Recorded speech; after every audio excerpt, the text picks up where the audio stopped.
Bonjour à toutes et à tous, vous êtes bien sur Armada dans Bienvenue à l'Est, tous les lundis de 17h30 à 19h, votre émission sur les cultures et les artistes nés ou originaires des pays d'Europe centrale et orientale. On vous souhaite un bon anniversaire, si c'est le vôtre, comme la Roumaine Ekaterina Szabo, quadruple championne olympique de gymnastique, ou encore mes deux amies Alena et Sandrine, à qui je souhaite elles se reconnaîtront. Avec moi autour de la table, un duo de choc, Nelly Boulet-Soulier. Bonjour Nelly. Bonjour Jérôme. Et bien sûr, Gabriel d'Antoine. Bonjour Gabriel. Coucou. Coucou, ça change. Aujourd'hui, nous allons parler peinture et cinéma avec nos 4 invités.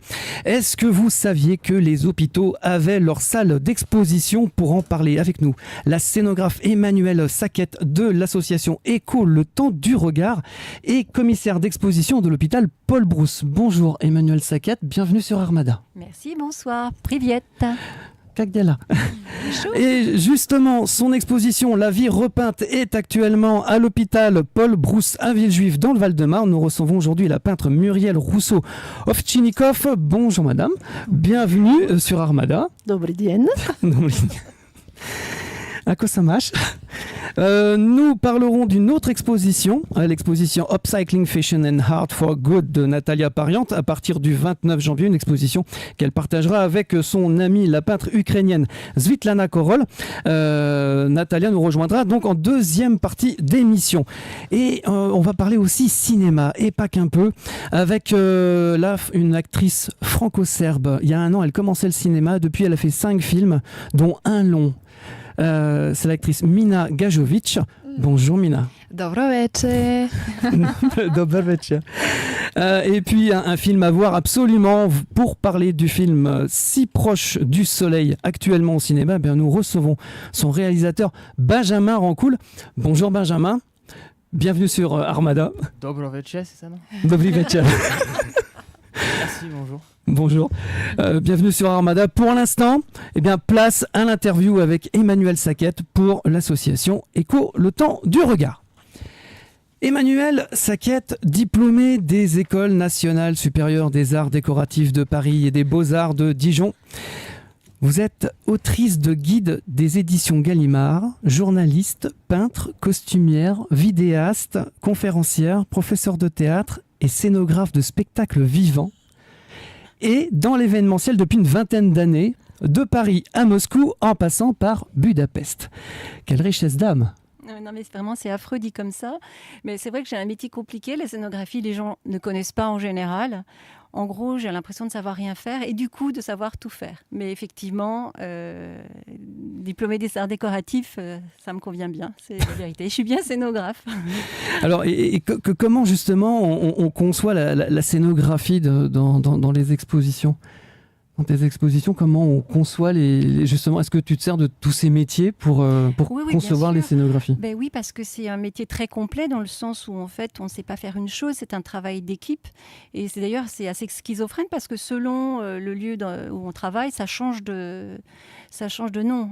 On dit chef déco au cinéma, on dit muséographe dans un musée, décorateur pour un appartement. Et puis scénographe, effectivement. Mais pour les expositions, oui, enfin la scénographie, c'est vraiment l'art de travailler un espace en fonction autour d'un thème. Donc que ce soit un hôpital ou un musée, j'ai envie de dire, bien évidemment que le sens est différent, mais le fond reste la même chose. Non, mais c'est bien parce qu'en fait, il y a un truc, c'est que donc je le disais. Pendant une vingtaine d'années, partage entre Paris, Moscou et Budapest. On ne voit pas l'art de la même manière à Paris, à Moscou et à Budapest. Tu es resté 8 ans à Budapest, 8 ans à Moscou. Oui. Aujourd'hui, tu es revenu à Paris en 2020, c'est ça? Oui. Un peu contrainte et forcée, mais... non, mais... Oui, effectivement, c'est vrai que quand on revient, on voit toujours son pays différemment. Mmh. Je ne sais pas du coup quelle était la question. Disons que est-ce que tu conçois les scénographies à Paris, à Moscou oui. et à Non, Budapest de la même manière, non, sachant mais, que peut-être que les regards sont différents. C'est vrai qu'en fait, à l'étranger, on jouit j'ai envie de dire, d'une notoriété, enfin, en tous les cas jusqu'à maintenant, de la culture française à l'étranger. Ça, c'est vrai. Je ne vais pas dire que j'ai moins de concurrence qu'à Paris, mais je le dirais presque. Et c'est vrai, du coup, j'ai fait beaucoup, beaucoup de choses en rencontrant des gens, peut-être même plus facilement peut-être qu'en France, à Paris, peut-être. Du coup, je ne sais pas parce que je suis partie quand même 20 ans et du coup, je ne sais pas qui j'aurais été si j'étais restée en France, par exemple. C'est ça, de toute façon, le voyage forme la jeunesse, hein, comme on dit, hein, c'est bien connu. C'est une richesse inouïe. C'est une richesse inouïe. Ah oui. Ton plat préféré en Hongrie, c'est quoi? Mais je ne m'attendais pas à parler de ma vie de l'Est. Non, mais justement, j'y viens, c'est pour ça, c'est intéressant de connaître la personne. Alors, on est vraiment des spécialistes pour faire le gouillache, les vêches. Le c'est un goulash. bon aussi. Je connais aussi. Oui, évidemment, mais franchement, on est très, très, très, très fort. Voilà. Et en 2020, donc, tu rentres en France et en fait, tu rejoins Jeanne Gattard au Temps du Regard. Pourquoi? Qu'est-ce qui t'a amené à rejoindre cette association? D'abord, j'avais dit non, comme tous les projets où on se dit qu'il n'y a pas assez de moyens, que c'est peut-être un peu sur la fin, je ne sais pas. Et alors déjà, Jeanne Gattard, c'était ma prof de dessin aux arts décoratifs. Donc, on a un lien très très fort. Elle m'a toujours suivie, toujours fait confiance, toujours surveillée, j'ai envie de dire. Et quand je suis rentrée en France, évidemment, j'ai attrapé le fameux virus que tout le monde connaît. Et quand... Vraiment, j'ai passé un sale quart d'heure. Et j'ai l'impression que quand je suis revenue à la vie, qu'en ouvrant mes bouquins d'art au pied du lit, je ne pouvais pas aller plus loin. Ça m'a vraiment permis de revivre. De revivre. Il n'y a pas d'autre mot. Et du coup... Elle m'a téléphoné à ce moment-là, il n'y a jamais de hasard dans la vie, et puis en regrettant que je ne fasse pas partie, que je ne reprenne pas. Et du coup, je lui dis, d'accord, voilà, c'est tout, c'est un hasard. C'est un hasard. Depuis quand elle existe, cette association ? Alors, depuis 1981, c'était du temps. Elle était, à l'époque, comment on appelle ça, à la direction des arts plastiques. Et elle proposait des tas de projets. Et c'était dans les années 80, il faut imaginer, du temps de Jack Lang. C'était extraordinaire. Il y avait des moyens, il y avait plein de choses. Elle a inventé des choses dans les prisons, dans les hôpitaux. Ça paraît banal aujourd'hui parce que tout le monde va parler de l'art-thérapie et tout. Mais à l'époque, c'était révolutionnaire. Et sauf que tout a disparu, sauf la fête de la musique et puis le temps du regard. Donc, et ça existe depuis 40 ans. Une exposition par mois avec des artistes prestigieux qui le sont devenus. C'est ça. Mais comment l'idée, elle est venue de faire des expositions dans les hôpitaux ? Alors, tout simplement, et vraiment d'une évidence, que l'art, on pense que c'est quelque chose comme un autre soin. Mais réellement... Ça soigne. Enfin, si on enlève le cinéma, les théâtres, les peintures, les musées, c'est vrai qu'on risque d'être morose. Hein. Oui. Ouais. Ah oui, non, mais c'est quelque chose... Et du coup, là, on le vérifie dans un hôpital. Comme je disais tout à l'heure, mais c'était faux, que ce soit un hôpital ou autre chose, c'est pareil. Non. Là, c'est dirigé vers des patients. Et il faut s'imaginer, et je pense que tout le monde peut s'imaginer que quand on a été malade, ou quand on est malade, ou quand on souffre, ou tout simplement quand on est patient, et puis patient, ça veut dire attendre, on est vulnérable. Mais il y a une espèce d'ouverture qui se crée, et on est très, très sensible. Et quelque chose qui est complètement fort, et ça, il faut comprendre aussi qu'est-ce que c'est qu'un artiste, je pense qu'il y a des parallèles à faire, justement. Moi, j'appelle ça un antidépresseur du quotidien. Oui, mais pas seulement. Oui, non, mais c'est vrai, mais sans faire de pathos, il y a une espèce de vulnérabilité qui est commune. Et donc, il y a une prise de risque aussi. Hein, ça passe ou ça passe pas. Ouais. Ici... est-ce que ma greffe de foie va prendre ? Est-ce que je fais confiance ? Est-ce que mon projet est bon ? Est-ce que je suis à la bonne adresse ? Est-ce que je suis une bonne personne ? Est-ce le bon moment ? Est-ce que je vais guérir ? Et on touche justement, et on a besoin des artistes aussi parce qu'ils savent toucher cette sensibilité. Alors attention, il y a une déontologie. Hein, je pense, on ne va pas non plus forcément aborder des thèmes trop crus, de mort, de nudité, de violence. Oui, c'est toujours bien. Enfin, vu la liste d'artistes qui a qui a exposé, ne serait-ce qu'à l'hôpital Paul Brousse, ils sont nombreux. Hein, Alors, justement, non, en 1981, c'était dans tous les CHU de France. C'était une énorme... j'allais dire armada.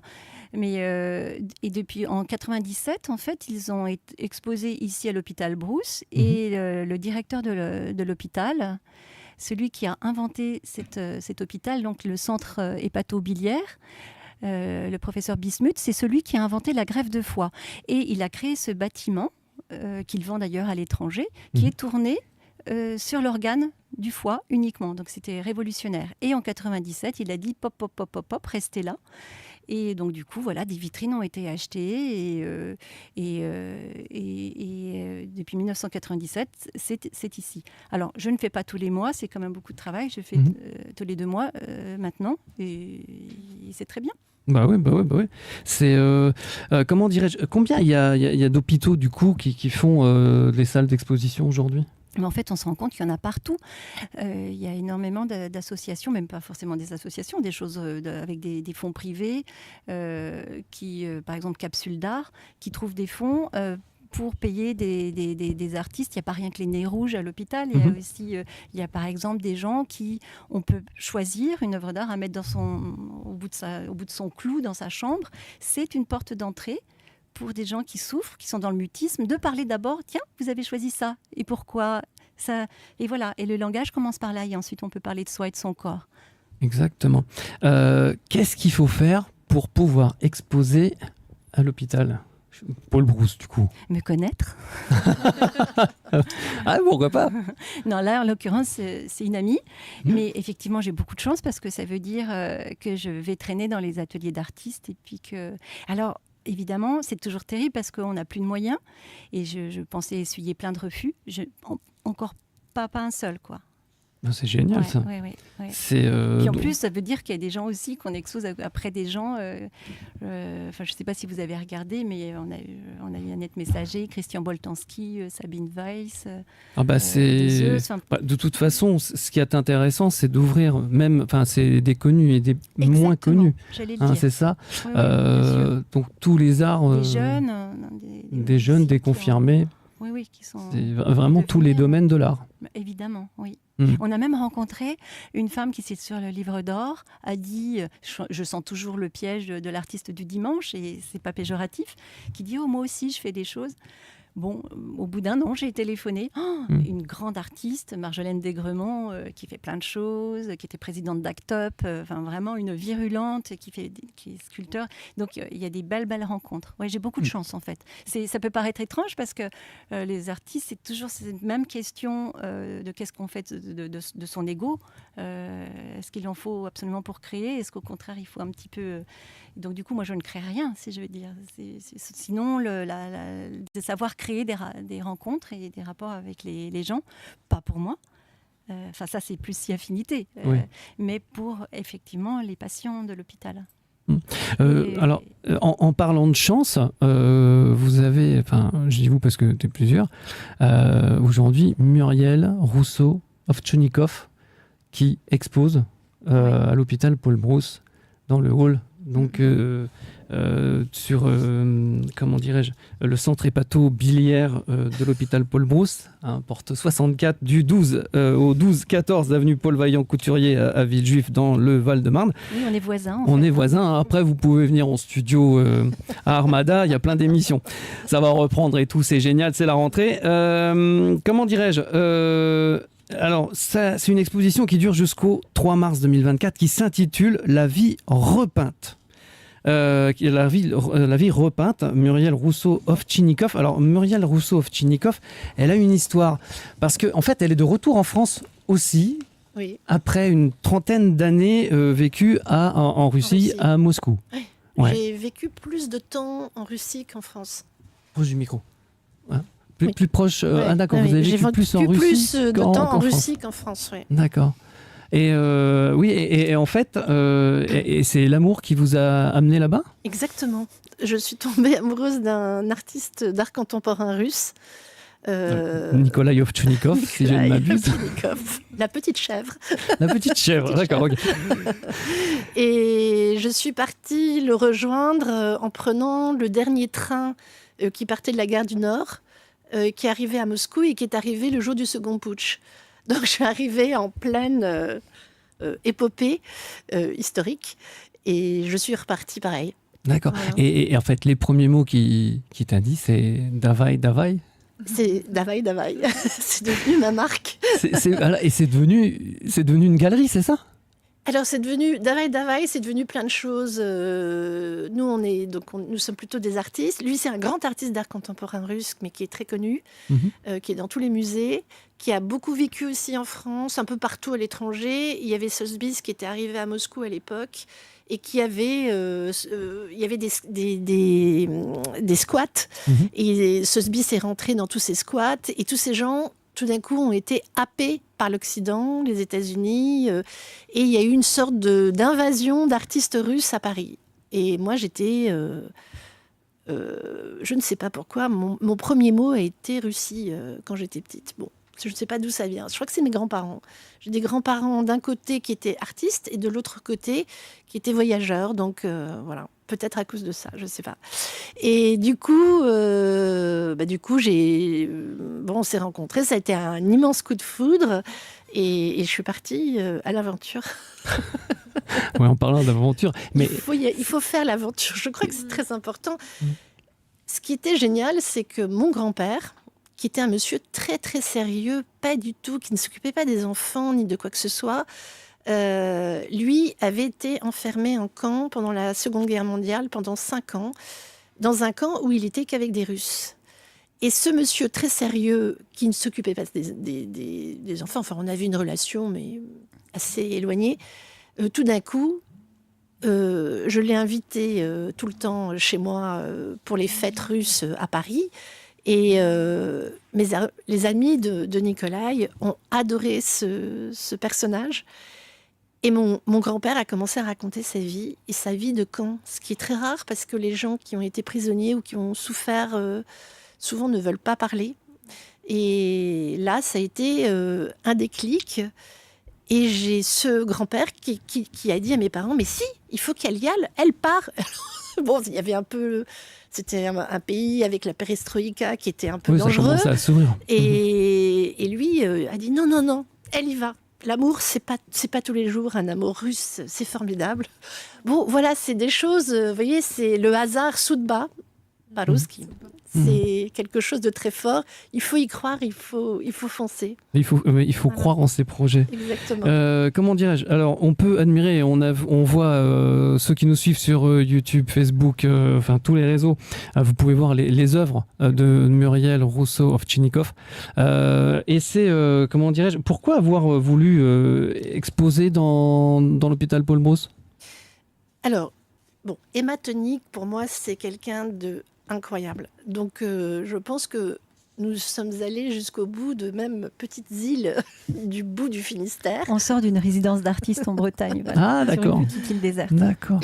Et je pense que Emma est une des personnes qui vous permet d'aller au bout d'une certaine histoire. Mon travail, moi, je n'ai aucune prétention d'être dans le grand monde de l'art contemporain que j'ai vécu par mon mari et qui est assez particulier. C'est pas forcément ma tasse de thé. Voilà. Ce qui m'intéresse, c'est que je crois que j'ai eu une vie où j'ai vécu des choses excessivement fortes, en bien, en pas bien.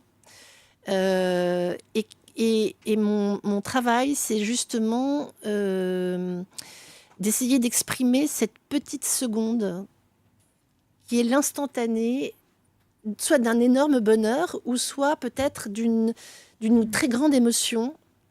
C'est juste ça. Et alors, je pense que j'aurais adoré être cinéaste, mais finalement, je raconte des histoires avec des petits tableaux qui deviennent, à mon avis, un petit peu comme une sorte de vidéo, avec ces images. Et les gens, j'ai même pas besoin de le dire, parce que les gens comprennent, je montre toujours une ligne comme ça. Et après, les gens font eux-mêmes leur histoire, leur montage. Voilà. C'est exactement ça, parce qu'en fait, C'est ce que tu dis. Faut-il en avoir suivi les sentiers et pris souvent la route pour savoir regarder les détails de la vie comme elle va? Peut-être ce petit format, c'est vraiment pour marquer les détails. Alors, il y a peut-être ça aussi. Je pense qu'aujourd'hui, on est dans des sociétés totalement paradoxales du trop-plein. Les TikTok too much ou les... Bon, moi, au bout d'un moment, je trouve que quand il y a trop de communication, la communication tue la communication. Moi, j'ai une très grosse agence de communication à Moscou, donc je suis assez... Je l'ai vu. Parce que les Russes n'ont pas souvent de frontières ou sont too much, souvent. Donc, très exaltés. Donc, quand il y a too much, je pense que tout se meurt. Et moi, j'aime bien ce petit moment qui est un petit moment que souvent on passe devant, on ne l'écoute pas, on ne le voit pas, on ne le retrouve pas. C'est quelque chose de vraiment intérieur. Et ténu. Oui. Et ténu. Oui. Mais le terme d'antidépresseur, Oui. j'ai envie de le garder. Moi, je veux bien ressembler à un antidépresseur. Finalement, c'est ça. C'est quand on regarde rien que le coussin, on voyait juste à l'instant le coussin, on peut s'étaler, on peut étaler sa tête dessus. Enfin, c'est. Et puis en plus, il est épais. Je l'ai vu en vrai. C'est un truc énorme. Et alors justement, sur le plan. C'est comment dirais-je qu'est-ce qui a inspiré cette nouvelle série? Parce que du coup, c'est la Bretagne. Du coup, c'est pas la Russie. C'est-à-dire que nous, on s'est un peu réfugiés en Bretagne parce que Paris ne nous avait pas vraiment attirés quand on est rentré. Et pour moi, la Bretagne, c'est ce paradis terrestre de mon enfance. Et là, tout d'un coup, on l'a vécu en plein hiver. Donc, pas du tout paradis, pas du tout. La Bretagne en hiver, oui. Plus tellement mer, c'était redevenu terrestre, justement. Et j'étais très étonnée. On avait la mer, mais elle devenait un fond. Et on s'est retrouvés dans la terre. Et j'ai eu la chance d'avoir un atelier dans une grange des Chambres du Made. Ces deux personnages incroyables qui, sur un des plus beaux spots, enfin un des plus beaux parce qu'il y en a partout, mais celui-là est vraiment très très beau, ont construit un lieu où ils font tout eux-mêmes. Et ils m'ont incorporé, où moi je me suis incorporée à eux, donc finalement, ils ont mes tableaux partout, ils ont mes coussins partout. Enfin, c'est assez étonnant. Et j'ai mon atelier dans la grange qui n'est pas chauffé, donc je connais maintenant aussi ce que c'est après le grand chaud de la Russie où il fait moins 54 et on ouvre les fenêtres tellement il fait chaud. Je découvre le pilou-pilou. Ah, le pilou-pilou. Trois couches de pilou-pilou pour tenir chaud. Voilà. Alors, dans la majorité de vos œuvres, j'ai remarqué un truc, c'est qu'il n'y a pas d'humain. Pourtant, il y a de la vie dans ces lieux de la vie quotidienne. Une vie, je dirais, secrète. On croirait que c'est désert, alors qu'en fait, ça ne l'est pas. Ouais. Alors, l'histoire... que moi, je sais pas, moi ce que je vois après ça laisse libre cours, je pense à l'imagination du spectateur. Est-ce que le spectateur voyage à travers vos œuvres, c'est entre la vie réelle et la vie virtuelle, c'est-à-dire que comme c'est une œuvre, on ne sait pas si ça existe ou pas, et pourtant peut-être que ça existe. Alors je crois que, par exemple, dans certaines toiles qu'il y a à l'hôpital, c'est les toiles du bar des sports, parce que quand je suis arrivée à Carantec, je me suis dit, il faut que je leur dise que je suis arrivée et il faut être au centre du village. Et le village, c'est le bar des sports, c'est obligé. Et donc, j'ai fait une exposition sur le bar des sports dans mon village. Voilà. C'est génial. Et du coup, j'étais au cœur. Et ça a été quelque chose, je crois que ça a été le déclencheur de mon acceptation dans ce village, parce que être breton l'été n'est pas du tout la même chose que d'être breton l'hiver. L'hiver, et là, tout d'un coup, ça y est, je suis devenue une vraie du pays. En hiver, oui, en hiver, on est vraiment breton. Voilà. C'est ça. Et donc, du coup, on salue nos amis bretons. Peut-être voir... je montre mon regard et je crois que les gens ont été très touchés. Enfin, ils ont même beaucoup acheté cette... j'étais très étonnée. Après, on m'a demandé de faire les coussins des tableaux sur tout le bar. Donc, vous vous asseyez l'été avec tous mes coussins. Vous avez la peinture. Mais c'est bien, en plus c'est coloré. Les gens ont joué le jeu. Ouais. C'est extraordinaire. Et c'est ça que j'aime. C'est ce que je disais toujours à mes clients dans la communication, surtout en Russie, parce qu'il fallait aussi leur expliquer comment nous, on voyait l'idée de la communication. C'est que vous envoyez une énergie dans l'au-delà, c'est-à-dire dans demain, dans le futur. Et puis, cette énergie, ça devient le moment présent. Il faut la prendre et en faire quelque chose et hop, relancer autre chose. Et je crois que c'est ça, la vraie communication. C'est ce changement permanent qui vous nourrit, vous vous nourrissez et hop, vous avez la possibilité de renvoyer quelque chose d'autre pour plus tard ou pour d'autres gens. Voilà, c'est comme ça que je fonctionne dans ma tête. Oui. Non, mais de toute façon, la communication, c'est un partage. Exactement. S'il n'y a pas de partage, il n'y a pas de communication. Exactement. Alors, au niveau, je parlais des couleurs là tout à l'heure, c'est toujours vif. Hein. C'est toujours des couleurs toujours vives. C'est rarement sombre. C'est coloré, en fait. C'est vachement bien pour... c'est très utile en fait entre guillemets pour la guérison des oui. On est habillé Oui, toujours coloré. Non mais c'est bien. La couleur c'est important pour toi. J'ai travaillé aussi beaucoup avec le noir parce que j'ai fait la nuit. Parce que ce qui m'intéressait c'était justement la couleur dans la nuit alors que on n'est plus éclairé. Mais même là, il y a une rue, il y a une route en fait qui est en forêt, enfin en tout cas une route déserte là. C'est dans la nuit et pourtant elle est colorée. Oui, c'est mes phares. C'est ça. Juste mes phares. Et je trouve ça incroyable. On devient la lumière. On devient la lumière, ça c'est génial. Là, comment dirais-je, merci beaucoup Muriel. Donc, ce qu'il faut, il faut absolument aller voir Muriel. Oui, c'est l'exposition de Muriel Rousseau-Ovtchinnikov. Ça s'appelle La vie repeinte. C'est dans le hall du centre hépato-biliaire de l'hôpital Paul Brousse. C'est facile à trouver en fait. Porte 64 au 12-14 avenue Paul Vaillant-Couturier à Villejuif dans le Val-de-Marne. Et ce sous l'égide de l'association Écho, le temps du regard. Il y a un site internet. Il y a un site internet, oui, qui s'appelle Écho... le temps du regard. Il y a toutes les infos. Écho-le-temps-du-regard.fr. Pour les 40 ans, on l'a fait. On s'est offert un site. Quand tout le monde arrête, moi je commence. Voilà, comme ça c'est génial. On va finir par me prendre pour Patrick Sébastien. C'est génial. Oh ouais, c'est génial. Comment oui, alors, on va passer directement au cinéma avec Nelly Boulet-Soulier, avec Nelly. Nelly, les nouvelles du cinéma, comment vont-elles ? Elles se portent plutôt bien pour l'instant. J'ai un petit film à vous proposer pour ce qui est du cinéma. Donc, on s'envole du côté de la Suisse avec les Journées Soleure. Avant tout, je vous explique ce que sont les Journées Soleure. En fait, ce sont le principal festival de cinéma consacré au cinéma suisse dans la ville de Soleure. Et en cette nouvelle année, on y retrouve le long métrage Electric Fields, Champ électrique en français, réalisé par la bernoise Lisa Gertsch, qui nous confronte à la beauté et au mystère de réalités marginales. Je m'explique. Les personnages qui peuplent Electric Field imposent de nouvelles normes axées sur l'acceptation de la différence et de la fragilité, vécues avec une intensité cathartique. Réalisé en noir et blanc, Electric Field n'hésitera pas à apporter une touche de couleur sur votre vision du monde réel. Direction l'Italie avec le réalisateur tessinois Olmo Cerri. Son documentaire La scomparsa di Bruno Breguet, la disparition de Bruno Breguet en français, est également présenté aux Journées Soleure pour le prix Visioni. Pour vous situer, on est fin des années 60 et on suit l'histoire d'un lycéen qui, comme tous les autres de son âge, sont prêts à tout pour défendre leurs idéaux. L'histoire de Bruno Breguet, aussi fascinante que bouleversante, commence en 70 lorsqu'il a 20 ans.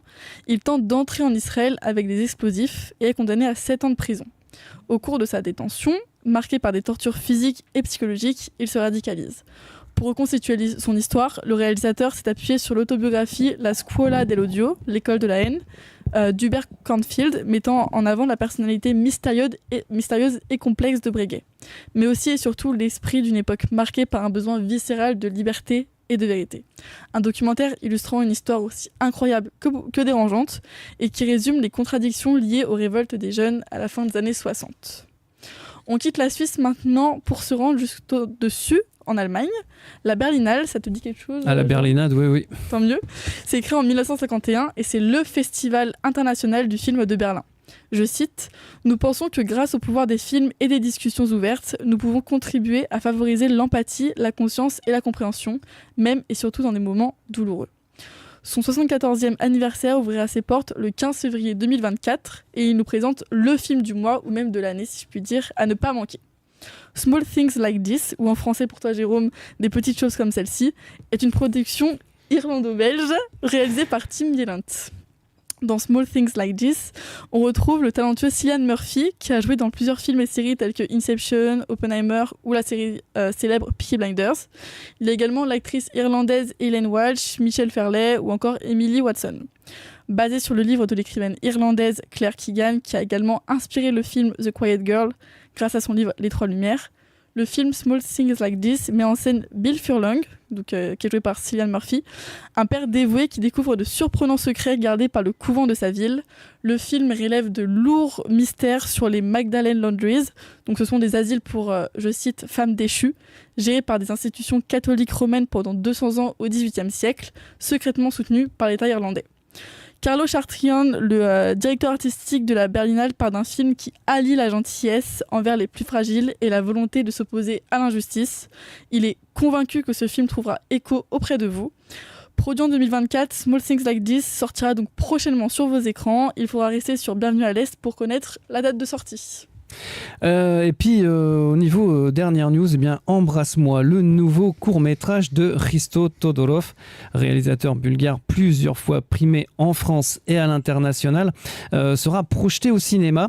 C'est l'histoire d'une sex date entre un jeune homme, Max, interprété par Tom Valero, et un monsieur un peu plus âgé, Philippe, interprété par Cédric Aumont, qui se retrouvent pour se donner du plaisir sexuel l'un et l'autre, mais après, les choses tournent d'une manière imprévue.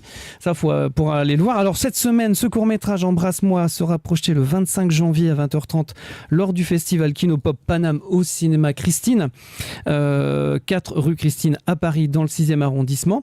Et le 28 janvier, dimanche prochain à 20h, lors de l'afterwork du cinéma indépendant au cinéma L'Épée de Bois, 100 rue Mouffetard à Paris, dans le 5e. Dans le 5e, donc, arrondissement. Est-ce qu'on a le trailer? Non, je ne crois pas. Comment dirais-je? Un avant-goût pour un avant-goût puisque nous recevrons la semaine prochaine le réalisateur bulgare Hristo Todorov. Et puis, une bonne nouvelle pour le cinéma aussi, la cérémonie des Césars 2024 aura lieu le 23 février prochain. Parmi les films en compétition, on trouve le film Entre nous de Jude Bauman avec dans les rôles principaux Amandine Novorita, Iris Jodorowsky, Jean-François Stévenin et William Mesguich, un film qui raconte l'amour fusionnel d'Élodie et de Laetitia qui rêvent d'avoir un enfant par PMA, procréation, je ne sais plus, médicalement assistée. Si Élodie est stérile, tandis que les problèmes financiers s'accumulent, eh bien, les deux jeunes femmes décident de prendre un colocataire. La vie n'est pas simple, un film fort. Enfin, on a appris hier soir le décès de l'acteur slovaque Ivan Letko, fin pédagogue. Il a incarné plus de 150 personnages au théâtre. On se rappelle de lui dans le drame Živý bič, Le Fouet vivant, ou dans la comédie Milosrdný čas. Il s'apprêtait à rejoindre une maison de retraite impatiente de l'accueillir, ce à quoi il a répondu: "Asi si myslela, že im budiem rozprávať vtipnie pri Audi." Il pense probablement que je vais leur raconter des histoires amusantes. Il avait 89 ans, toutes nos pensées vont à ses proches. Nous allons passer aussi... Alors, il y a des auditeurs qui nous ont écrit cette semaine, surtout une. Donc, vous savez que la radio et la télé, ça sert aussi à donner un coup de main. Radka, une de nos auditrices, nous a fait nous a fait part d'une opération pour retrouver Milou, un pinscher mâle de 7 ans, de couleur marron, sauf la truffe, les yeux et les griffes noires. Il a disparu en plein Paris, du côté du cimetière du Père-Lachaise. Si vous le voyez, vous appelez le 06 62 07 05 92, 06 62 07 05 35 92. Le téléphone s'affiche sur l'écran. Une récompense sera offerte à la personne qui le retrouvera. Je vous laisse la photo quelques secondes pour tout noter. Si vous voulez nous faire part d'un événement, n'hésitez plus, vous pouvez m'écrire sur les réseaux. Jérôme de Courcelles sur Facebook. Tout de suite, on passe à notre prochaine interview. Mina Gajovic. Et alors là, c'est de la magie. Parce que quand on parle de magie de cinéma,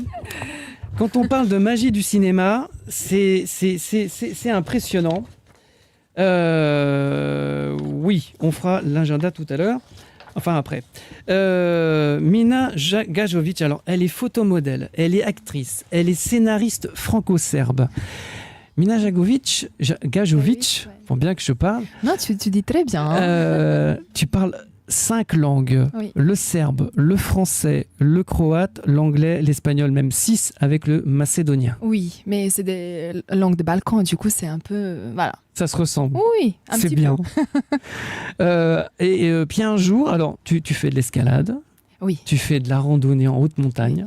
Oui. C'est génial. Ouais. Et puis un jour... il y a un rôle pour le cinéma qui t'y est proposé. T'adores les Exactement. défis. Tu te lances et tu découvres un vif intérêt pour le cinéma, du coup. Exactement, oui, c'est tout à fait ça. Et comme tout à l'heure, on a dit, il n'y a rien à hasard dans la vie, en fait. Du coup, je pense que c'est arrivé au bon moment. Parce que c'était une période un peu difficile dans ma vie. Et du coup, il y a un rôle comme ça, proposé, comme un cadeau du ciel.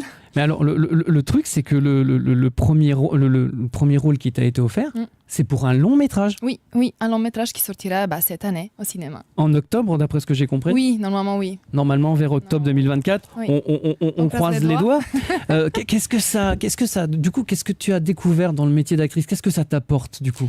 Alors, est-ce que je peux déjà juste dire quelques mots en fait par rapport le premier rôle, juste pour dire. Ouais, Si on va parler parce que du c'était cours ouais. Matera, c'est ça? Ouais, c'est ça.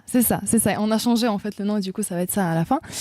En fait, je voulais juste dire, si la personne qui m'a envoyé le lien pour le casting Tous les Serbes à Paris, il voit en fait cette interview, je voulais bien qu'il revienne vers moi pour lui dire merci. Parce que c'était en fait un cadeau, quelqu'un qui ne me connaissait pas, en fait, il m'a juste envoyé sur mes réseaux, je te vois très bien dans ce rôle, en fait, si tu veux, essaye. Moi, je ne voulais pas rentrer dans le monde du cinéma. En fait, j'étais très bien déjà avec les photos. Et en fait, j'ai accepté. J'ai juste envoyé en fait mes photos, la description et tout ce qu'ils ont demandé. Et finalement, ce rôle, c'était pour moi. Eh ben, ça s'appelle la chance. Enfin, c'est. Oui, la chance. Et alors, justement, comment dirais-je? En plus, ça s'est joué à rien. Parce que tu as disparu de la circulation? Ah oui. Enfin, ils te retrouvaient pas, c'est ça? Oui, en fait, heureusement qu'ils ont mis le film en stand-by un petit peu parce qu'ils voulaient chercher encore des moyens pour faire bien comme ils ont imaginé. Et en fait, entre-temps, moi, je suis un peu disparue des réseaux sociaux, j'ai changé de numéro de téléphone, ils n'arrivaient pas à me trouver.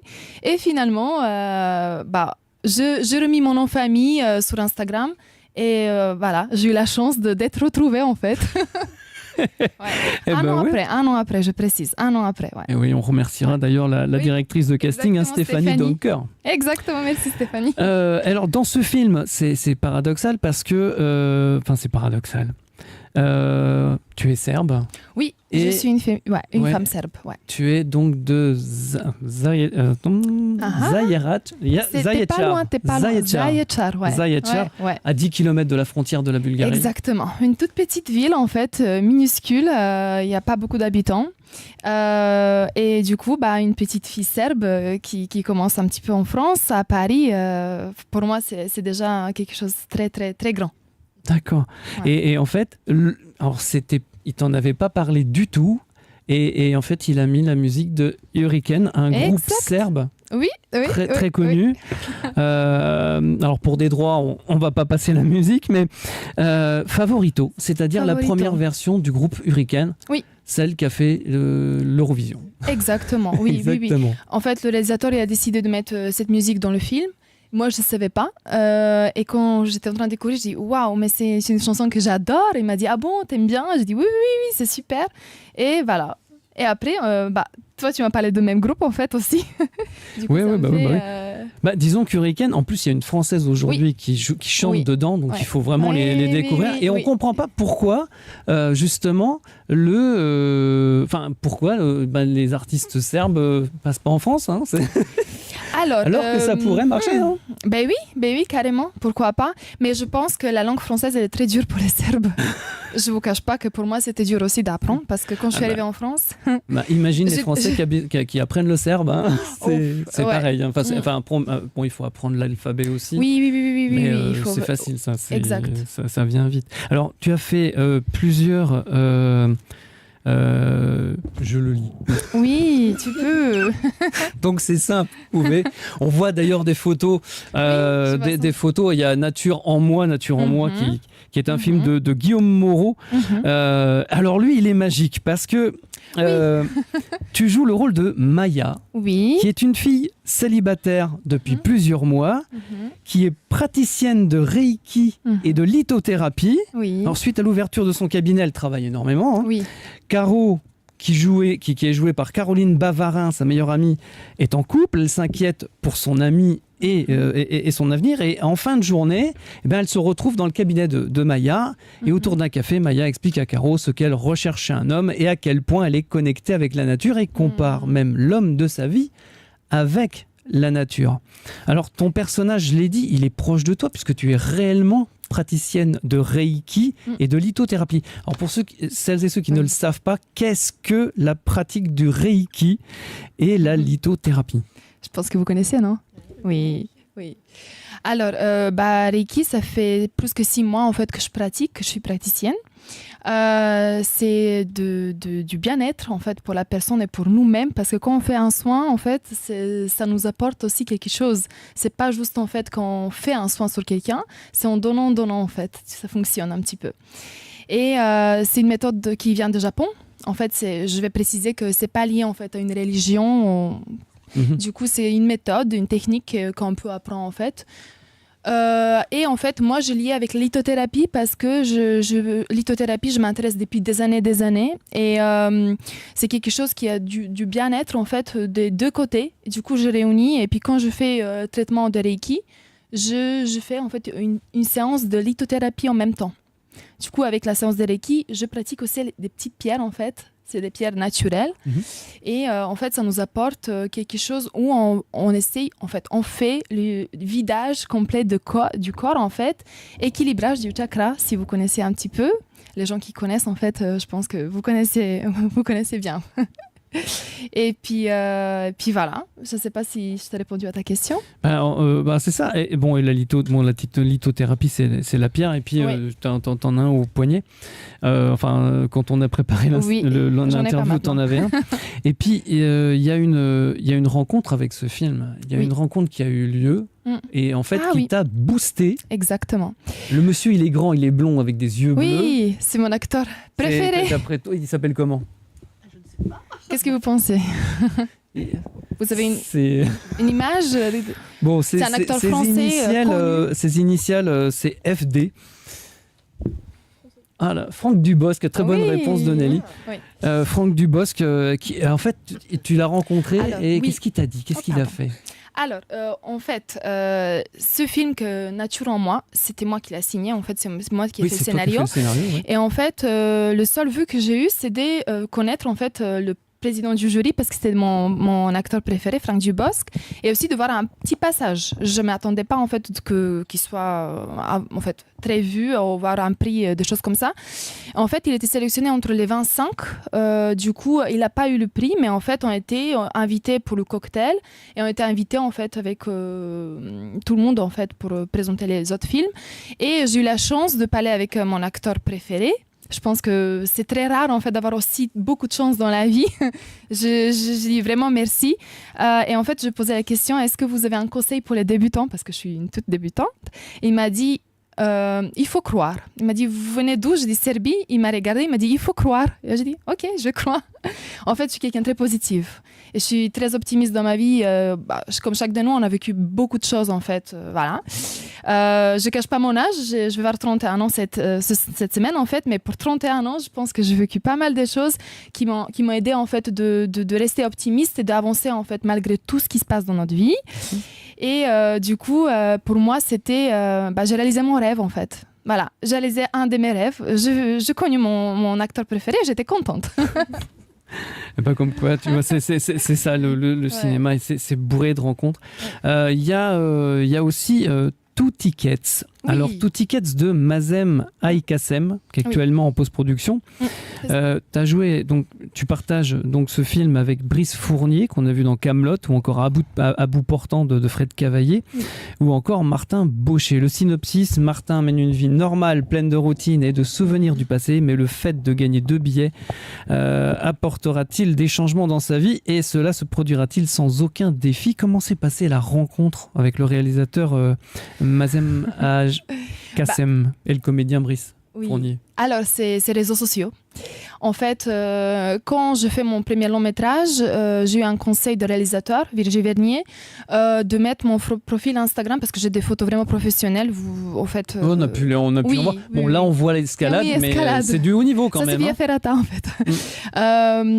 En fait, excuse-moi. Oui, vas-y. C'est ça. En fait, quand j'ai mis mon profil en mode actrice, parce qu'en fait, il y a eu des journaux qui ont écrit en fait, par rapport au long métrage et tout, tout de suite, j'ai fait attention que mon Instagram, en fait, il a commencé d'augmenter le nombre en fait, des abonnés. Et en fait, là, j'ai eu un contact avec un réalisateur de Danemark, du coup, c'est Mazen. Et il m'a proposé de faire un casting en ligne, du coup, pour un des rôles. Parce qu'il a vu mon visage, il m'a dit, en fait, je pense qu'on peut faire quelque chose pour mon prochain court-métrage qui va se passer en France. Je dis, pourquoi pas? Et en fait... j'étais en Serbie, j'ai aménagé la cuisine de maman en fait. J'ai fait mon casting en ligne et puis j'ai envoyé tout ce qu'ils ont demandé avec le texte. J'étais habillée comme une chef d'entreprise parce que c'était ça le rôle en fait qui était proposé. Et finalement, plusieurs jours après, j'ai eu une réponse comme quoi, en fait, oui. Ils ont validé en fait l'équipe en France, ils ont validé mon profil pour ce court-métrage qu'on a fait. Normalement il sortira, il va aller sur le festival, mais peut-être qu'il sortira sur Netflix aussi. On n'est pas encore 100% sûr, c'est en négociation. Eh ben, on croise les doigts. Alors, il y a 2 courts-métrages. Tu as 2 courts-métrages qui sont en compétition pour le Nikon Festival. On voit d'ailleurs l'affiche du premier. Ouais, c'est avec le collectif Premier Clap, exact. La Flamme Divine d'Arnold Ladron. Alors, c'est un collectif Premier Clap. C'est un collectif. Comment ça se passe? Comment vous vous organisez? Alors, en fait, c'est un collectif des acteurs, réalisateurs, producteurs. Du coup, on est tout le monde ensemble un petit peu. On fait en fait notre séance d'essai. On propose notre projet et puis en fait ça dépend de la disponibilité de chacun. Si on est disponible, en fait on s'investit, on donne notre temps et on fait un projet ensemble. C'est très très bien. Je trouve que c'est en fait on apprend beaucoup de choses un de l'autre et on partage énormément de valeurs, énormément de choses. Et ce film en fait c'était en fait sur la thème de feu.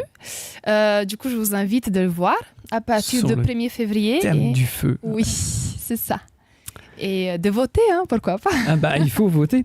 Et puis, tu as un deuxième, The Amber Symphony de Marina Shegoleva. Oui. C'est une histoire d'amour dans le film et avec la particularité, c'est que tu joues avec un acteur que tu quittes.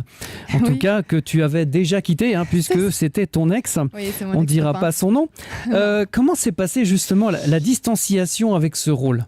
Alors, ça s'est passé super bien parce que nous, on est amis maintenant et on s'entraîne encore ensemble quand on fait notre scène d'acting en fait parce que lui, il va aussi dans les écoles, en fait, il me passe son savoir-faire et du coup, c'est très très bien parce qu'on se complète. Et on est voisins, on est amis, on est ex, voilà, et on fonctionne très très bien. Et je pense que c'est ça qui nous aidait aussi d'être aussi naturel. Marina, par exemple, elle était surprise quand elle a entendu qu'on était ex-copains, en fait, quand on était en couple. Et en fait, elle était super contente parce qu'elle a vu en fait qu'on s'attend très très bien et qu'on a une simplicité toutes les deux et qu'on n'est pas du tout difficile en fait ni à gérer en fait, voilà. Et on a eu une petite liberté d'avoir un petit peu de texte, de corriger le texte selon notre rencontre. Du coup, dans les histoires, on rencontre un petit peu notre rencontre. C'est super intéressant. Du coup, je vous invite à voir aussi. Eh oui, The Amber Symphony. Exactement. C'est En génial. fait, il va être international, il va être en anglais et en français. D'accord. Et puis voilà, franchement, c'est un beau projet aussi. Voilà. Ouais, comme à première vue, 2024 va s'avérer importante pour toi. Oui, on croise les doigts. On croise les doigts, c'est vachement important. Comment dirais-je quel genre de film tu voudrais tourner? Alors, ce que j'ai envie vraiment, c'est un film d'action. Pourquoi? Parce que je suis super sportive, j'adore le sport, j'adore l'action. Du coup, j'essaie d'inviter en fait les ondes positives, les énergies et tout. Je vais essayer aussi des castings voilà. Il faut que je me lance un peu plus dans ça parce que voilà, je n'avais pas beaucoup de temps. Et un film d'action, franchement, je pense que ça sera top pour moi. Je vais être 100% moi-même. Vous êtes aussi un antidépresseur. Merci. Toujours sourire. Enfin, c'était. Merci beaucoup. C'est génial. La Serbie. Donc, toi, tu tournes en France, tu ne tournes pas en Serbie. Exact. Oui, pour le moment. C'est ça. Pour l'instant. Pour l'instant, oui. Comment dirais-je pour toi, la Serbie, pour l'instant, c'est la nature. Oui. C'est Oui. la famille. C'est la le famille, calme. ouais. C'est ça. Impose. Alors, j'ai des photographes avec qui je travaillais avant. À chaque fois quand je rentre en vacances, ils me disent « Mais pourquoi tu ne nous appelles pas ?» J'ai pas le temps, en fait. Je préfère donner mon temps à ma famille, il me manque énormément. Je suis toute seule en France. Du coup, j'essaie de passer plus de temps avec ma famille, mes nièces, mon neveu et du coup, maman aussi. Et la nature. Parce que la nature, c'est quelque chose, pour moi, qui manque énormément à Paris. Malgré les salles des escalades, mes amis, en fait, en Serbie, tout est sauvage un petit peu et j'aime bien ça, en fait, ce côté sauvage. Ça me manque énormément. Comment dirais-je? Donc, je rappelle les deux films qui sont en compétition pour le Nikon Festival, La Flamme Divine, un film d'Arnold Ladron, et The Amber Symphony de Marina Shegoleva. Il est 18h31 sur Armada, vous êtes bien dans Bienvenue à l'Est. On va passer tout de suite, comment dirais-je, oui, on va passer à l'agenda, puis ensuite on fera les charts. Ensuite on fera les charts et on va vous faire découvrir une chanson, c'est que je ne me trompe pas. Ouais, c'est ça. Ouais, on va faire. Oui, c'est ça. On va faire l'agenda. Tant qu'à faire. On va y arriver. Il est complètement à l'ouest. Là, mon Dieu. Non, moi mais c'est ça qui est horrible, c'est que voilà, il y a les lois du direct, ça arrive. Nelly, on t'écoute. Vas-y. Pour vous qui êtes au Canada, la compagnie 2000 Feet Up présente Migrants avec 3 A. La pièce de théâtre signée par l'auteur franco-roumain Matei Visniec, si je prononce bien. Oui, Matei Visniec. Sur une mise en scène de Siavash Chaban. Elle se joue au théâtre Passe-Muraille à Toronto, au Canada, jusqu'au 28 janvier. Excellente pièce sur la vie des migrants. On connaît le grand talent de Matei Visniec. Ah oui, ça, Matei Visniec, c'est un très grand. J'ai eu la chance de jouer devant lui. Devant lui. Une pièce de lui. Ça s'appelait E-Cube. Elle n'était pas encore montée. Le 23 janvier à 20h30, la chanteuse polonaise Ewinia et Yves Dupuis, le plus polonais des pianistes français, joueront leur nouveau spectacle Paris-Varsovie, cabaret musical au studio Héberto à Paris. Et si Piaf était né en Pologne, Brel avait trouvé l'inspiration sur les remparts de Varsovie, Vian cultivait l'âme slave, Gainsbourg avait pris des cours de piano avec Chopin. Je plaisante. Après tout, Joséphine Baker, elle aussi, avait 2 amours. Eh bien, des chansons en français, en polonais et en anglais. C'est un spectacle jubilatoire mêlant humour et émotion. Bref, allez les voir. L'exposition Spirou à Berlin est à voir jusqu'au 23 février au Goethe-Institut. C'est au 17 avenue d'Iéna à Paris, dans le 16e arrondissement. Spirou se retrouve en 1989 à Berlin-Est dans l'édition spéciale Spirou à Berlin, conçu par le dessinateur allemand Flix en 2018. Le célèbre groom à la tenue rouge est confronté à des événements étranges dans le Berlin-Est des années 1980 et doit résoudre des affaires inhabituelles. Cette exposition donne un aperçu de la vie en RDA et à Berlin-Est, un vrai plongeon dans l'histoire allemande et les thématiques de civilisation. C'est entrée libre. Cinéma en streaming et en accès libre à partir d'aujourd'hui et jusqu'à mercredi le 24 le film théâtre ou en streaming du théâtre Madách Budapest, intitulé Les deux seuls et uniques, les grands amours de Frigyes Karinthy, fait revivre, comme son nom l'indique, les deux grands amours de l'écrivain Frigyes Karinthy, 1887-1938 pour les amoureux des dates. Il utilise de manière ludique les faits de la vie de l'écrivain, montrant la friction tragicomique entre les deux seuls et uniques et les changements surprenants dans la vie de Karinthy. C'est un film avec Fekete Erno, Jordan Adel et Fekete Reka Talia. Ce film est en hongrois, sous-titré anglais. Les infos sur madachinage.eu. Est-ce que tu peux m'aider parce que le hongrois, je ne le connais pas trop. J'ose pas intervenir, oui. Madachinhaz. Alors, oui, MADACHSZINHAZ.u, HU. / Sinpadon, SZINPADON, et on dit bien Frigyes Karinthy. Voilà. Frigyes Karinthy. Ouais. Rien de tel que les autochtones, que les gens qui connaissent la langue. C'est trop top. Musique classique avec le trio ETA qui sera en concert demain, le 23 janvier à 20h au Goethe-Institut à Paris. Composé de la violoniste Hélène Meipariani, du violoncelliste Aik Soukiasian et du pianiste Till Hoffman, le trio ETA, fondé en 2019, a choisi son nom en hommage à l'écrivain et compositeur Ernest Theodor Amadeus Hoffmann. Au programme de ce concert, Joseph Haydn, Johann Brahms et César Franck. A noter que le trio ETA a remporté en 2021 le prix du concours allemand de musique, le prix spécial du Rotary Club de Bonn et le prix des Amis des jeunes musiciens d'Allemagne. Ils ont sorti leur premier CD l'année dernière chez Genuine. C'est genuin. Voilà pour l'agenda. L'agenda où, comment dirais-je, on va on va parler des charts de la semaine. On va parler des charts de la semaine, Gabriel. Et puis d'un nouveau clip, du coup. Bah oui, tout à fait. De retour avec les actualités musicales, toujours centrées sur les pays de l'Est et d'Europe centrale, qu'on n'a pas vraiment l'habitude d'écouter. C'est parti. Cette semaine, beaucoup de nouveautés à souligner et on commence tout de suite avec l'artiste serbe Relja et son titre Svjesni Znala.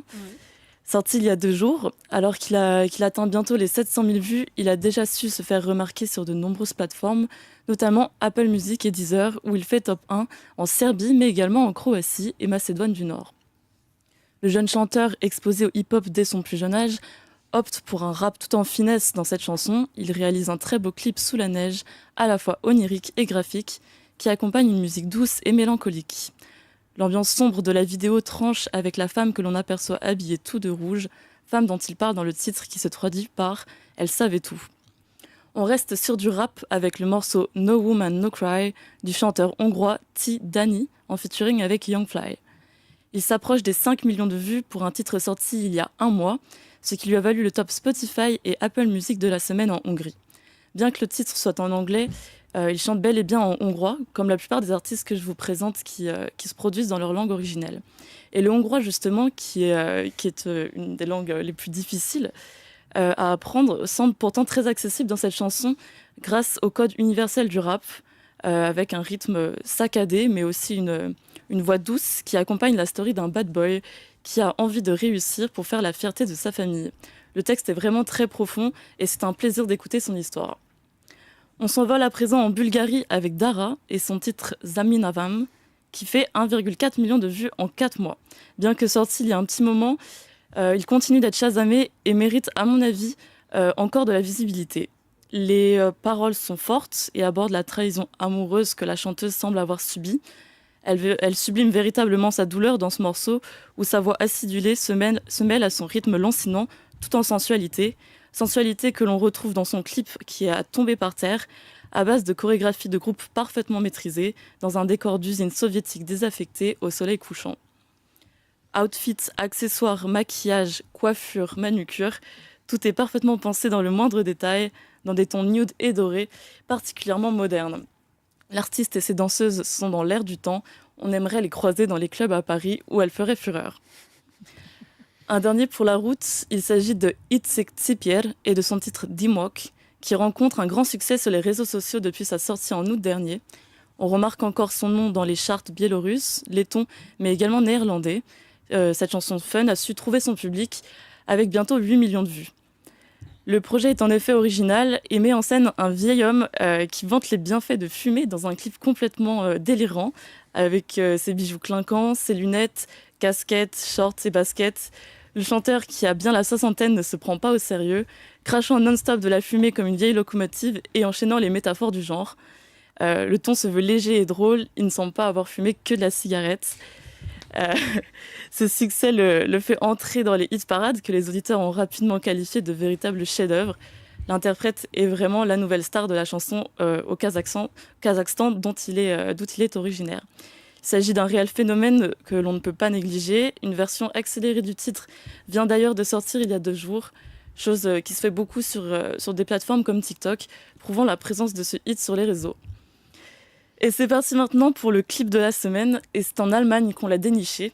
Il s'agit de la chanteuse Vanessa Mai et son nouveau morceau Nicht von dieser Erde. Sorti il y a 9 jours, il vient de dépasser les 100 000 vues grâce à son rythme entraînant et son clip plein d'énergie, où l'on voit la jeune chanteuse s'éclater sur sa chanson. En effet, c'est une véritable musique de club que nous propose Vanessa, qui a l'habitude de produire des sons pop. Née d'un père musicien aux origines croates, elle débute sur scène à ses côtés dès l'âge de 7 ans. Maintenant bien établie dans le paysage musical allemand, elle est également danseuse et actrice et a récemment été juge dans l'équivalent allemand de l'émission Pop Idol. Dans son nouveau morceau, elle ne peut que nous faire danser avec cette instru électro très vivante et ses paroles qui donnent le sourire. Elle cherche littéralement à nous faire décoller du sol avec ce titre qui signifie « pas de cette terre ». Je ne vous en dis pas plus, montez avec elle dans son ovni, et comme elle dit, c'est plus facile à piloter sur une galaxie asphaltée.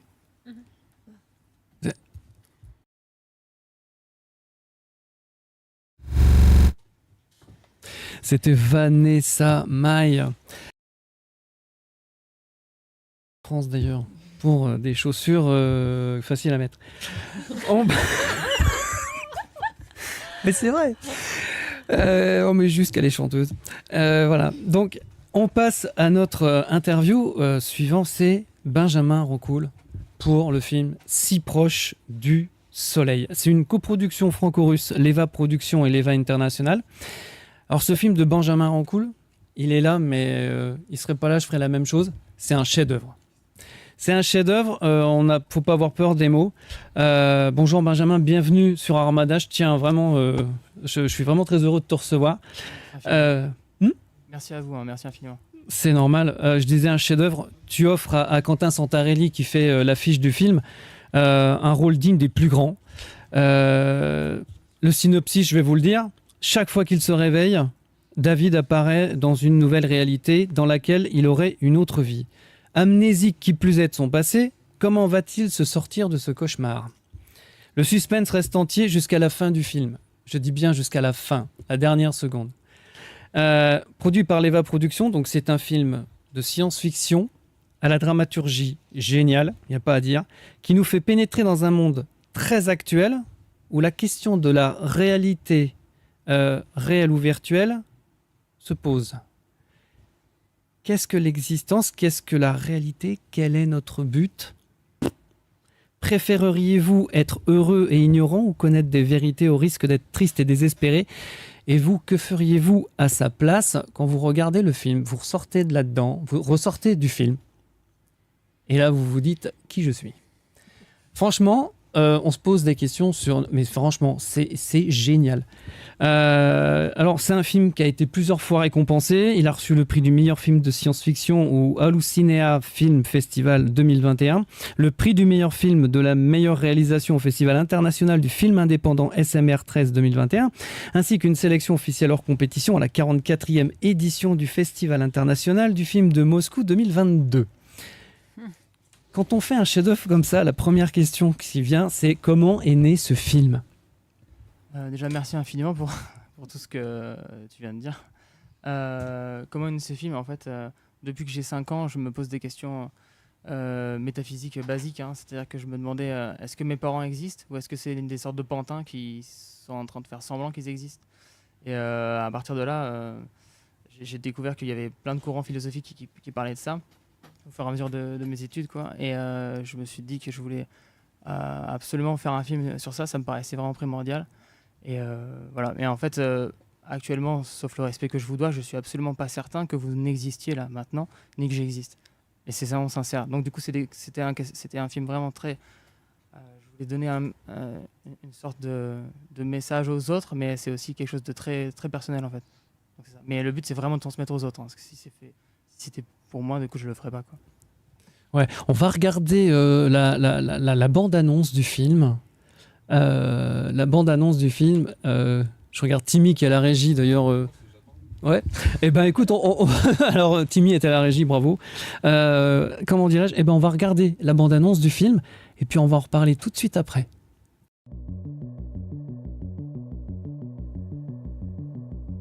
Ça va? À chaque fois que je me réveille, tous les matins, Coucou. Bien dormi. je me retrouve ailleurs. Vous êtes qui, vous? T'es pété ou quoi là? Je suis comme téléporté dans une autre vie. Oh, t'as fait la fête toute la nuit ou quoi? Si je comprends bien, vous êtes en train de m'expliquer que demain matin, vous allez vous réveiller dans un autre monde.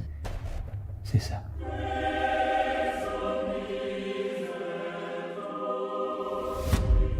Y a aucun espoir. Tu vas me prendre pour une folle. Mais j'ai l'impression que t'es pas le David que je connais. Vas-y, casse-toi, ça te secoue de mes couilles là. Tous ces gens, à chaque fois que je me réveille, est-ce qu'ils sont effacés? Arrête de me prendre pour une conne, tu veux pas juste me dire ce qui se passe? C'est que toi, je veux pas te perdre.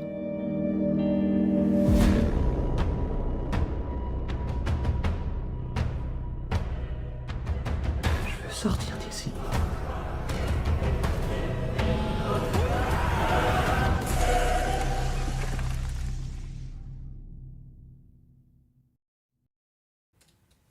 Alors Quentin Santarelli, on l'a vu. Comment tu as créé son personnage? D'où il vient? Alors en fait, Quentin, on avait fait plusieurs courts-métrages où je l'avais pris en tant qu'acteur principal à l'époque. Et on s'était super bien entendu. Et du coup, son jeu d'acteur était tellement vraiment fort. Et je me suis dit qu'il fallait qu'on fasse un long-métrage ensemble. Mais à la base, on voulait le faire sur Internet, gratuitement. Et après, du coup, on a rencontré justement l'Eva Productions et Elena Kizinova, du coup, qui maintenant s'appelle Elena Cosson. Qu'on salue d'ailleurs.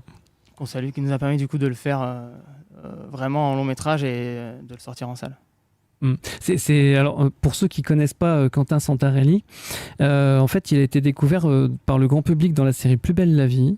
Il se partage entre la télévision avec plusieurs séries très connues et le cinéma. Il a tourné pour François Ozon, il a tourné pour Guillaume Gallienne, Yvan Attal, Raphaël Kiergo.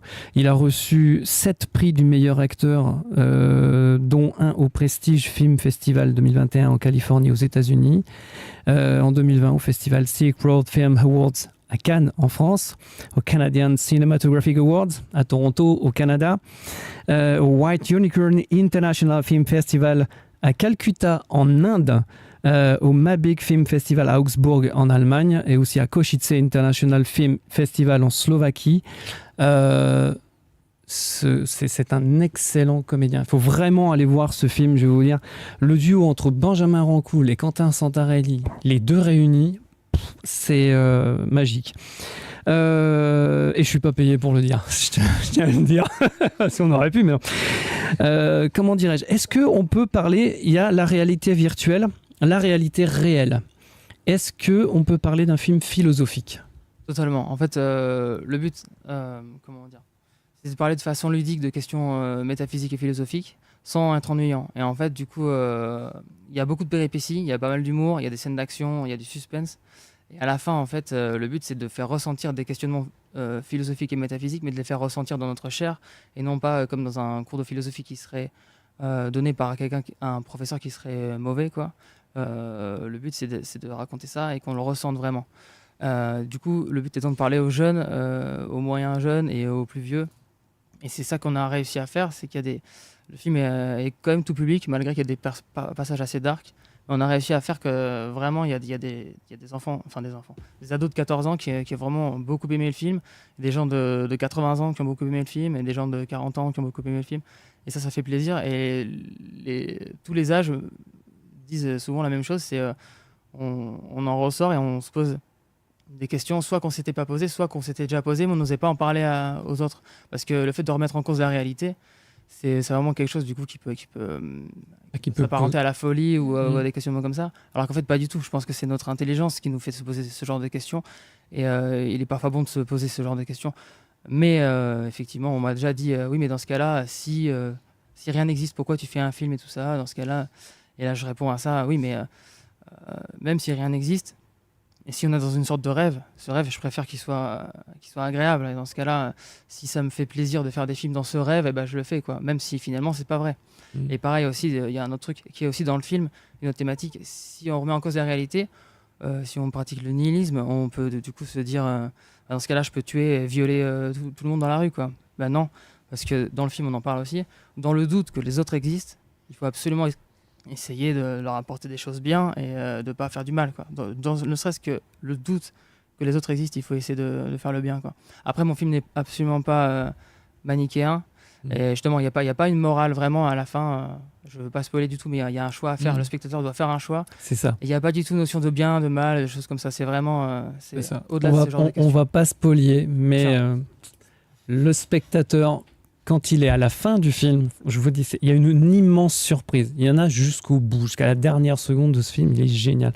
Tu as une équipe de choc, je dirais, pour un film choc. T'as réuni beaucoup de talents.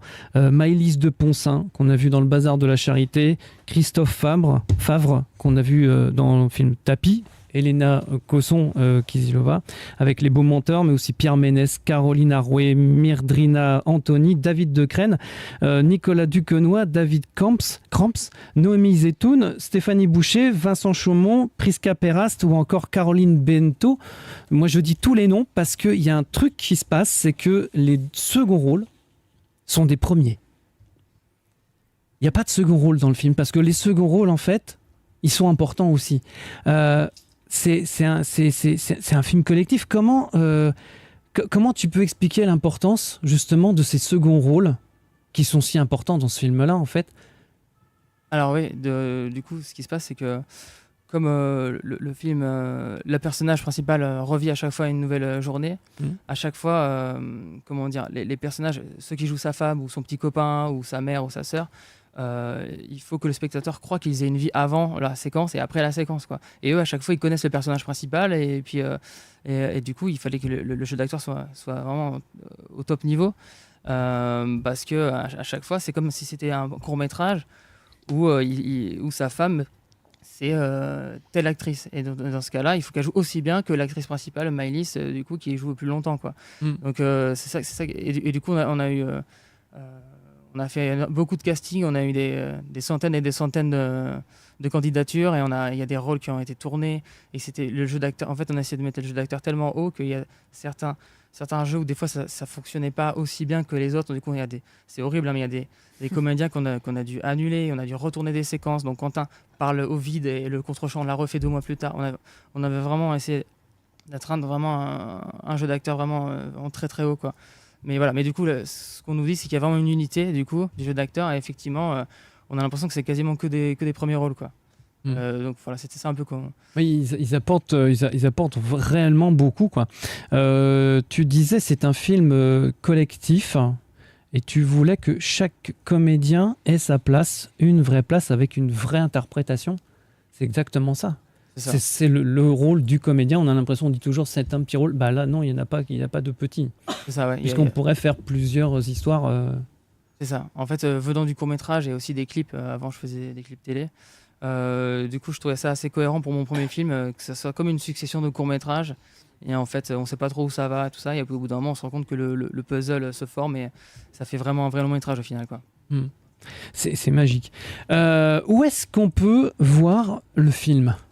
Alors, il est à l'affiche en ce moment dans les cinémas. Ouais, depuis le 17 janvier, il est sorti. On a une trentaine de salles, un peu partout en France. On a 9 cinémas CGR, du coup, à Tours, à Nanterre, dans le sud aussi, à Cagnes-sur-Mer, vers Nice.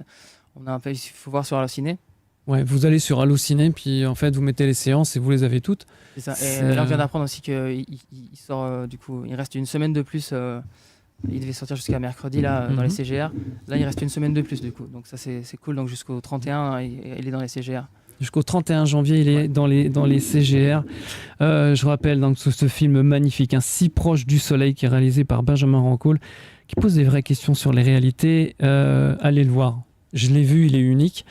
Et tous ceux qui l'ont vu dans la salle, ils ont... comment dirais-je ? C'est un film rare. Allez le voir, c'est magique. Si proche du soleil. C'est actuellement sur les écrans. On va faire une petite pause musicale. On va écouter Dara Ekimova, d'Hicham, avant de retrouver notre dernier invité, Natalia Pariante. Bonjour Natalia, près du micro.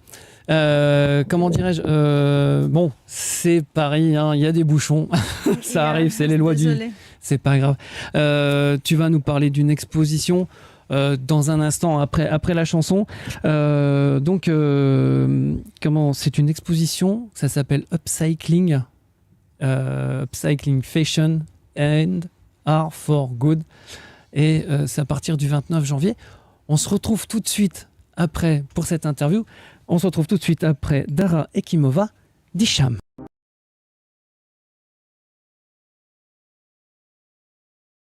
Le livre de la semaine. Et oui, on a la culture, c'est aussi la littérature.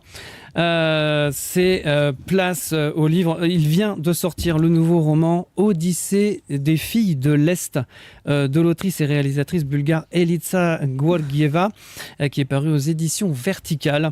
Une autrice exceptionnelle, hein, qui a déjà publié, on s'en souvient, Les cosmonautes ne font que passer chez Gallimard. Cette fois-ci, son second roman raconte l'histoire de destin parallèle de deux jeunes Bulgares, le sien et celui de Dora, débarqués à Lyon en 2001. Ces deux jeunes femmes ne sont autres qu'Elitsa Georgieva elle-même et Dora, devenue prostituée malgré elle. Entre tribulations burlesques et peinture sociale mordante, c'est un roman d'exilés à la conquête de leur liberté, leur émancipation. C'est un roman qui traite aussi des violences d'État et de la brutalité des préjugés. C'est un roman fort, assurément. Alors, plusieurs événements si vous voulez la rencontrer. Le 29 janvier à 20h, elle sera au point éphémère lors de la fête de la rentrée d'hiver des éditions Verticales au 200 quai de Valmy à Paris, dans le 10e arrondissement. C'est entrée libre. Le 7 février, ce sera la Maison de la Poésie, 157 rue Saint-Martin à Paris, avec une lecture musicale avec Carla Pallone du duo Mayfield-Tawaya. Le 9 mars, ce sera à Bron, à côté de Lyon. Le 10 mars, à Paris, au festival Effraction à Pompidou, avec une lecture performée. Et le 22 mars, à la médiathèque de Bobigny, 4 rue de l'Union, en Seine-Saint-Denis, au festival Hors Limite, toujours avec une lecture performée. En matière de performance, on va continuer avec notre interview. Natalia, on va interviewer Natalia. On reçoit Natalia Pariante, je vais y arriver. Elle est peintre, elle est designeuse de mode. Natalia Pariante vit et travaille depuis 10 ans en France, depuis 2014. En préparant cette interview, tu me disais être tombée amoureuse de la France. Yeah. Pourquoi ? Qu'est-ce qu'il y a ? Elle est tellement belle. Hein. Ah, la France, oui, plus près du micro. Elle marche. Oui, elle marche. Oui. Oui, j'aime beaucoup la France parce que c'est tellement un bel pays et à Paris, c'est formidable pour les artistes. C'est formidable. C'est ça. De toute façon, ça fait longtemps que Paris, on me dit c'est la ville lumière, c'est ça, si je ne me trompe. Comment dirais-je ? Alors, depuis la naissance, tu peins. C'est ça. Tu m'as dit, je plonge dans mon univers. Pourquoi la peinture ? Pourquoi tu as choisi la peinture comme art ?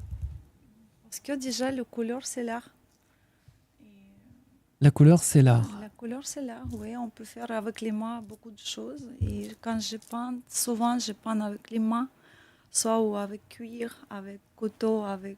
Je ne sais pas qu'est-ce qui se passe dans ma tête pour ce soir. Et je vais peindre, je vais choisir la couleur et je vais peindre comme ça. Mais en fait, c'est une continuité de toi. Yes, exactly. Exactement. Alors, t'as été formé, t'as été à l'école à Moscou, c'est ça? Oui, j'étais à l'école à Moscou. Mhm. Ensuite, j'ai pris école ici, école préparatoire pour Beaux-Arts. Mhm. Pour les beaux-arts, ouais. C'est mon rêve d'entrer dans Beaux-Arts. Ah, le rêve pour rentrer dans les beaux-arts. Ouais. Et d'ailleurs, tes influences, en parlant des beaux-arts, tes influences, elles sont multiples. Tu m'as dit Claude Monet, Salvador Dali, Léonard de Vinci, le Caravage, Botticelli. C'est pas des petits, hein. Pourquoi tu aimes ces artistes gigantesques, en fait? Parce qu'ils ont tellement son philosophie, son couleur, son composition, son esprit, beaucoup de choses. Ouais. Vraiment, quand tu regardes les tableaux, tu peux lire quelque chose. C'est comme livre, c'est comme l'art, c'est comme scène, c'est plein de choses. Ça raconte une histoire. Oui, exactement. Exactement. Et quand on prend le Caravage, par exemple, il y a du détail. C'est magnifique.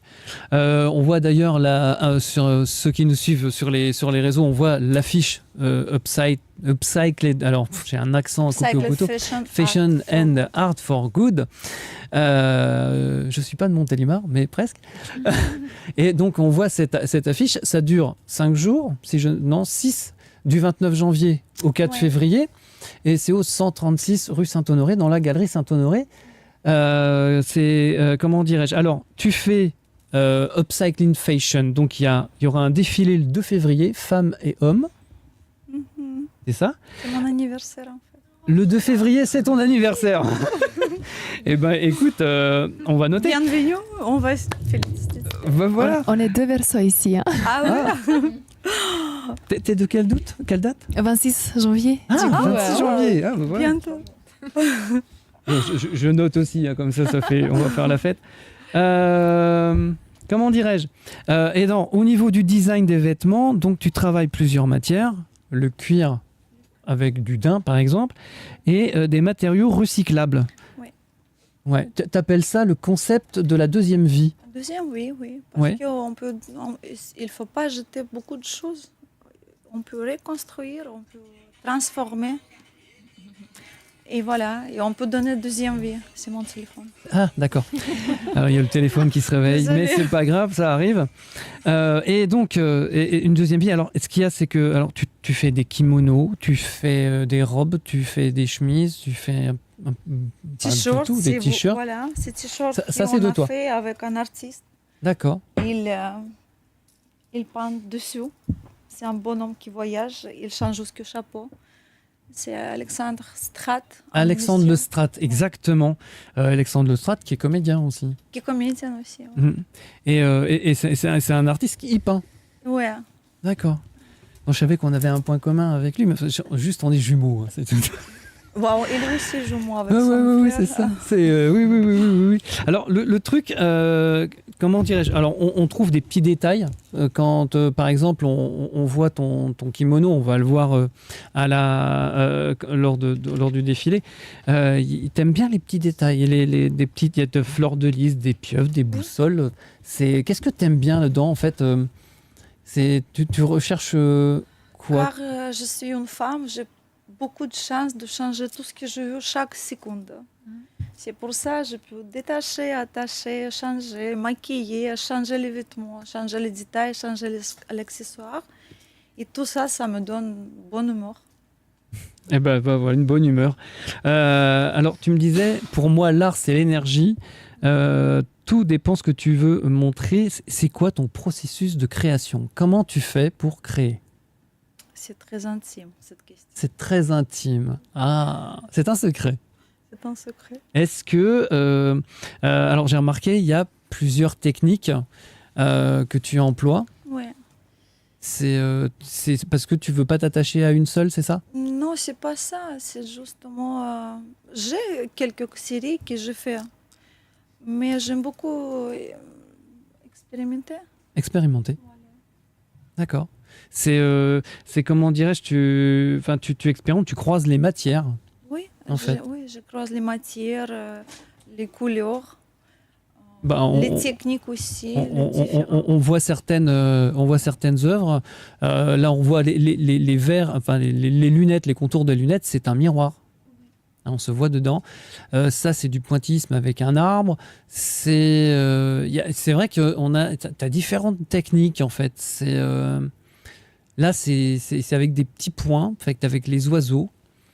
Des oiseaux. Et quand on regarde en fait, de très près, en fait, il y a des brillants, ces petits points. C'est vraiment bien. Et puis, tu vas comment dirais-je...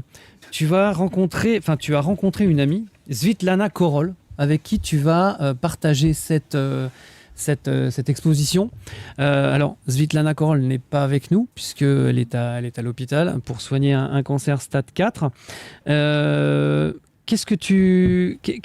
Comment tu l'as rencontrée, cette femme? Je l'ai rencontrée par Facebook, parce qu'il a fait des expositions pour son art.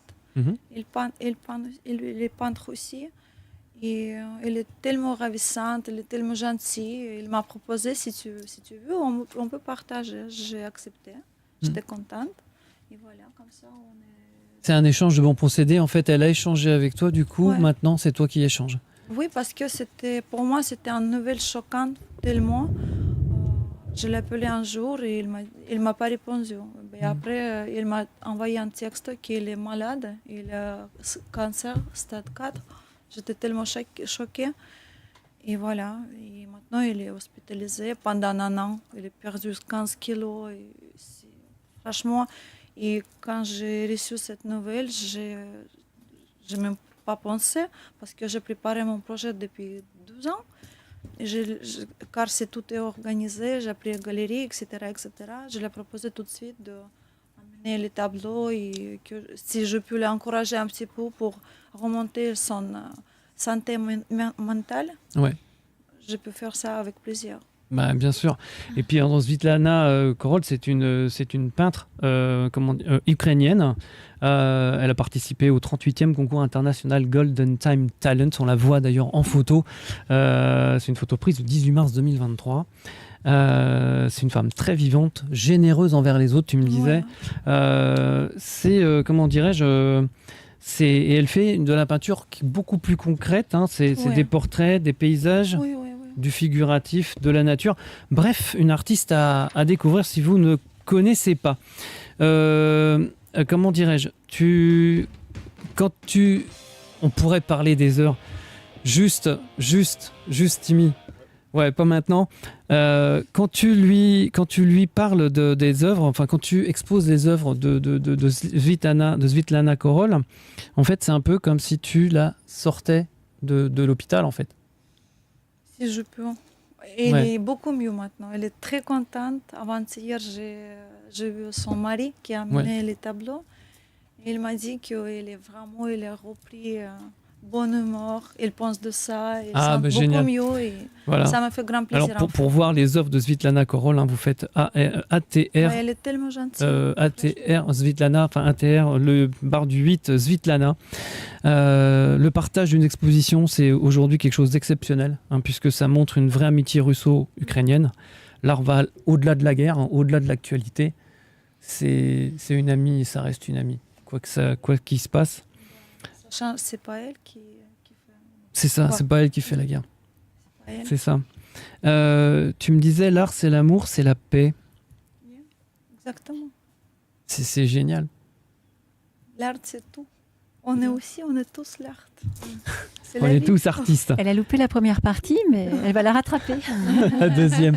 Non, franchement, allez voir cette exposition Upcycle Fashion Recyclage, et vous pouvez art, dire, c'est la même. Et Art for Good. C'est du 29 janvier au 4 février. C'est 136 rue Saint-Honoré dans le 1er arrondissement, devant le Louvre, face au Louvre. Peut-être qu'un jour, tu exposeras au Louvre. Tu peux y aller. Comment il y a plein. Vous allez voir, c'est riche et très varié. On pourrait parler des heures avec nos invités. Merci beaucoup, Emmanuel Saquet de l'association ECHO, Le Temps du Regard et Muriel Rousseau-Ovtchinikov d'être venus sur Armada. Je rappelle l'exposition La vie repeinte en ce moment dans le hall du centre hépato-biliaire de l'hôpital Paul Brousse. Porte 64 12 14 avenue Paul Vaillant-Couturier à Villejuif dans le Val-de-Marne. Merci beaucoup Natalia Pariante. Une grosse pensée à Svetlana Korol. Je rappelle l'exposition Upcycled Fashion and Art for Good à partir du 29 janvier au 136 rue Saint-Honoré à Paris dans le 1er arrondissement. Merci beaucoup à Mina Gajovic avec 2 films qui concourent au Nikon Festival, The Humble Symphony de Marina Chegoleva et La Flamme Divine du collectif Premier Clap réalisé par Arnaud Ladron. Votez pour ces films. Merci beaucoup Benjamin Rancoul, ton film Si proche du soleil est toujours en salle jusqu'au 31 janvier. Allez voir ce film, il vaut réellement le détour. Merci Nelly Boulet-Soulier, merci Gabriel d'Antoine. On se retrouve lundi prochain. La semaine prochaine, on parlera du cinéma d'Europe centrale et orientale avec Marketa Odouchkova et on tentera de répondre à la question comment se porte-t-il en Occident le cinéma d'Europe centrale et orientale. Et puis nous recevrons aussi le réalisateur bulgare Hristo Todorov. C'était Bienvenue à l'Est. Merci à toutes et à tous de nous avoir suivis. On vous souhaite une excellente semaine où que vous soyez sur la planète. À la semaine prochaine. Bienvenue à l'Est, 17h30 en direct. C'est sur Armada.